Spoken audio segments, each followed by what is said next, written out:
students, welcome back to Funland English class. In today's video, we are going to learn appreciation of the poem Have You Ever Seen?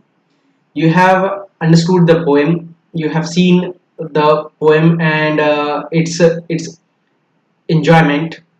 Now we are going to see how to write its appreciation. In the previous video of the poem, you have seen the rhyme scheme of the poem, and that one point is clear here. Let us come on the appreciation of the poem. This poem is anonymous, as you can see here downside. Anonymous means there is no name of the poet, or the poet is unknown. So if the poet is unknown, what do we write? We that we are going to see here.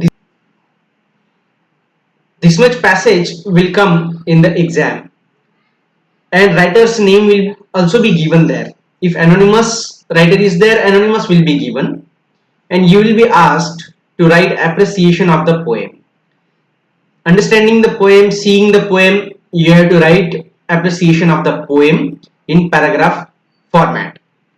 Let us see appreciation of this poem. First of all, let me recall those points on the basis of which we write the appreciation: title, author, rhyme scheme, central idea or theme, and figures of speech. These points we have to write, but in paragraph format. Let us see appreciation of present poem. Appreciation of the poem Have You Ever Seen? Let us understand from the very first line. Title of the given poem is Have You Ever Seen? This way we have written the first point. Title of the given poem is Have You Ever Seen? This poem is written by an unknown poet. As the poet is anonymous. Anonymous means the poet doesn't. Poet is not described here. Who is the poet, or his name is not given. This is why he is anonymous. So we are writing here unknown poet. This poem is written by an unknown poet. Second point is clear here. Come on the third point. Rhyme scheme of this poem is. What is the rhyme scheme that we have seen in the poem? A, B, B, C, C, D, D, and so on.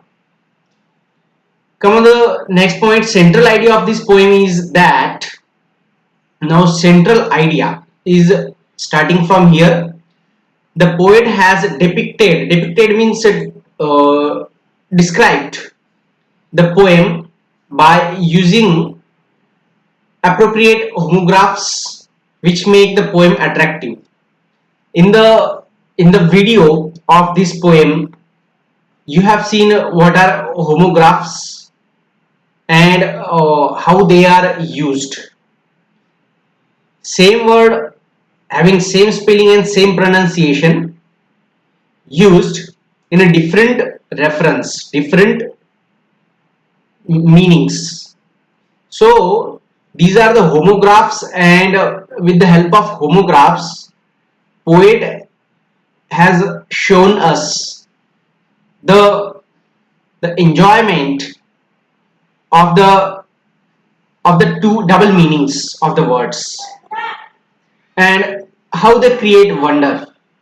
Let us see which make the poem attractive, such as, so which are these words that also here we are pointing out: head, bed, eye, foot, wing, and etc. Describing the places and things which completely different meaning, which make completely different meaning. And a same word can have two meanings that the poet has shown us, and how it creates the humor. It makes the reader of the poem laugh and is fully enthusiastic. Enthusiastic means full of energy. The poet has asked the questions in each line to make the reader wonder about the things. Here our central idea or theme finishes. Here onwards, figures of speech point starts. Let us see that the main figures of speech used throughout this poem. Throughout this poem means in the complete poem, two figures of speech are used continuously. Those are pun and interrogation. Pun and interrogation. Pun means using homographs. Same word used in two meanings, which creates the humor or comedy. An interrogation is a question which does not need or require any answer, which make the reader laugh and wonder. So these figures of speech, pun makes laugh and interrogation makes us wonder. Along with these, alliteration and personification are also there. That these figures of speech we shall see here. Can you find out these figures of speech? Where is alliteration? So see here in the second line of first stanza, H, hair, hammer's head. In these words, H sound, sound is repeating here. So this is alliteration figures of speech. This H, H and H. These are alliteration. And such more examples are there of alliteration. You can see here trunk, tree. These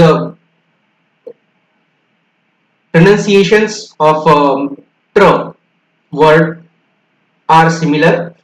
And next is personification. Here we are personifying the non-living objects, and those you can see. Does the needle ever wink its eye? Means needle is having the eye and it is winking. Means doing closing the eye means doing action like a human being or animal, living being. That thing is there, and such more examples are there that shows personification figures of speech.